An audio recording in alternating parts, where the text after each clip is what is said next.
I was thinking about this the other day, and this thought sort of just popped into my mind, and it's kind of controversial. Maybe it's just like a way of reframing things because I know a lot of people are struggling financially right now. A lot of people have lost their jobs. A lot of people, even if they have a job, it's not quite enough, or, the money that they're making on paper is not providing them with the standard of living that they associated with that amount of money. Like maybe they make six figures and 10 years ago that was so much money and now it's like just enough to pay your bills and like have some comforts, that kind of thing. So I kind of just was thinking the other day, have you seen on TikTok all of these people claiming to say that all the luxury bags are made in China? Now, I don't know if I fully buy that, but it got me thinking about all the times that not having money, like say to blow on a really expensive multi-$1,000 bag, all the times I didn't have money for that, how much it saved me from making some impulsive, reckless, and just straight up not great decisions. So one example would be I have never dropped $5,000 on a bag that maybe cost $100 to make and probably wasn't made by people who are being treated well. Even if it wasn't made in China, it's not necessarily a China thing. There was an expose about Dior. I think it was Dior in Italy, that it was made in Italy, but it was made by people who were like human trafficking victims. It was horrible. And then even the factory in Texas that Louis Vuitton opened, the craftsmanship, the quality was terrible because Americans don't want to sew bags. And I'm saying that as an American, like Americans don't want those jobs. So that's kind of a whole other can of worms. So basically what I'm saying is not having $2, $3, $4,000 to just go shopping with prevented me from buying something very irresponsible. And there have been other things too, where I think like being broke, especially in my 20s, and I wasn't like flat broke. I was okay in some places, but not having tons of money, not being like a 22-year-old pulling in six figures like is glorified online, that really saved me from doing some dumb stuff, especially before my brain was developed at 25. Another one that comes to mind, a big one, is plastic surgery. Now, I never really wanted anything crazy done cosmetically. The most I really wanted was some filler under my eyes because I have like deep set hooded eyes. And I was always insecure about them. I was like, oh, I have these horrible under eye bags. Once I cleaned up my diet, like those got a lot better. I don't feel insecure about them at all anymore.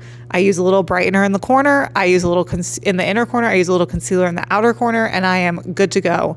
So I'm really glad I didn't do that. And 10 years ago, that was like, wow, amazing fillers. You just put it in and it's like you're, awake and beautiful and no issue. And now we know that filler migrates and it might not even ever really dissolve. It might just be in your face forever.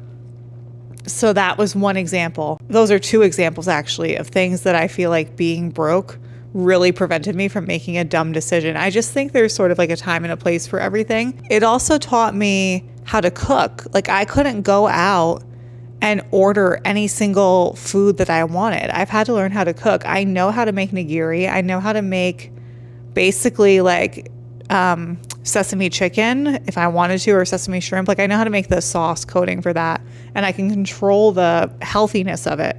That's another thing.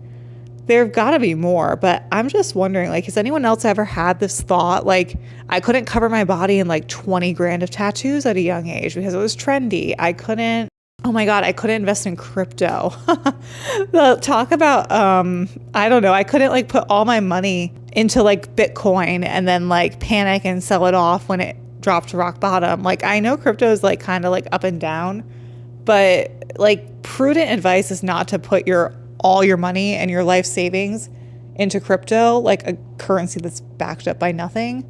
Like at least the USD is backed up by the United States government.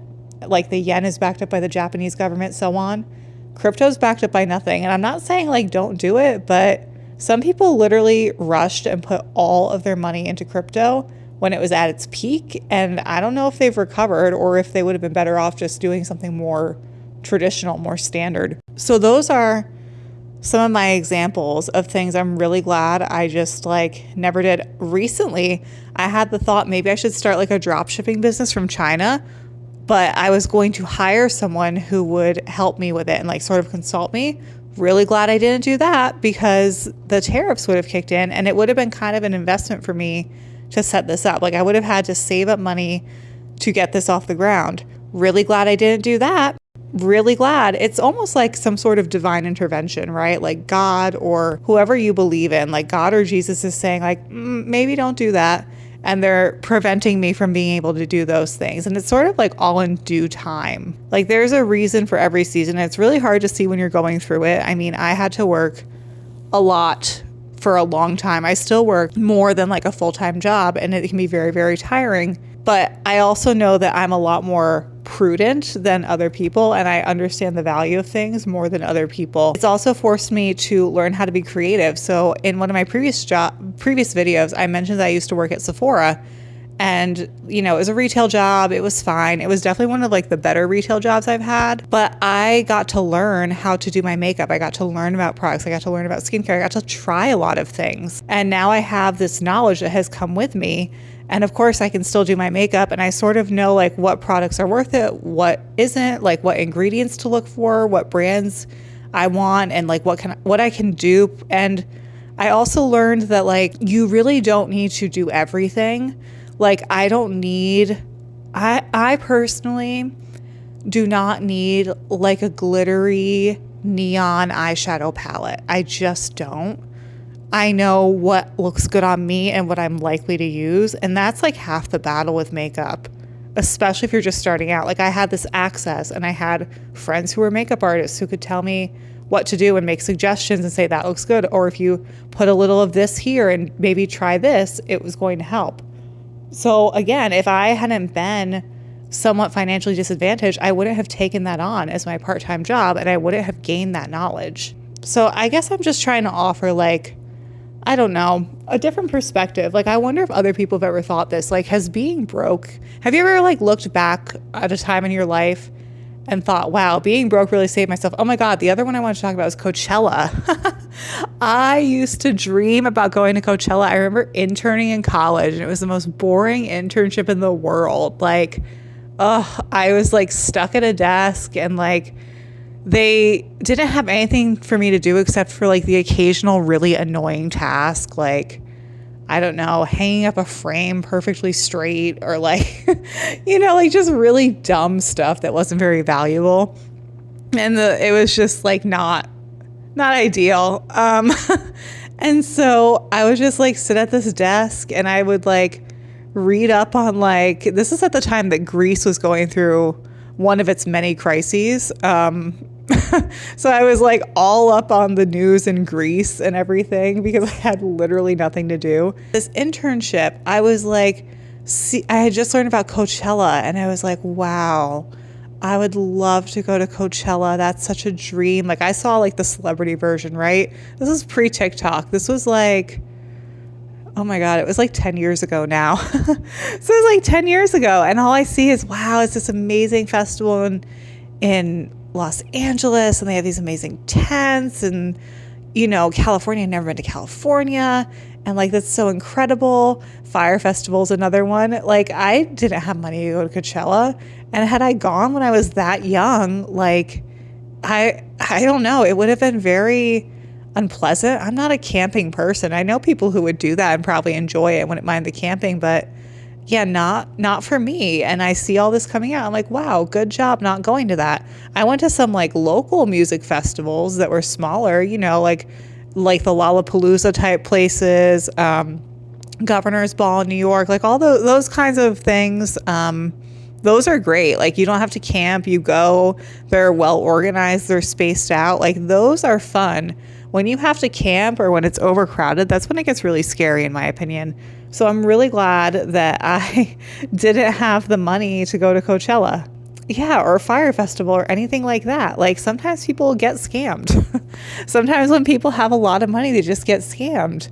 And you have to be a little bit more prudent and a little more suspicious when you don't have as much disposable income. And I think overall, I'm not trying to say it's good for people to be broke. I'm not trying to say that, it's better if we're not all affluent. Like, we shouldn't have all the things we want. I want everyone to have the things they want. I want everyone to be financially stable, to be able to enjoy their life and live in peace and comfort and safety and with, a reasonable amount of pleasures and things like that.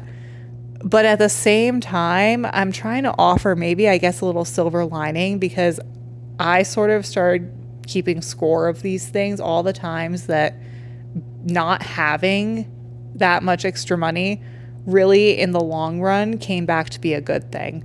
So I'm kind of curious if anyone else ever feels this way. Like, did you ever think you really wanted something and you couldn't afford it, and then, maybe 2, 5, 10 years down the road, it comes out that it was like a lot better that you didn't have that? Like, the fear of missing out, it was actually a lot better that you missed out.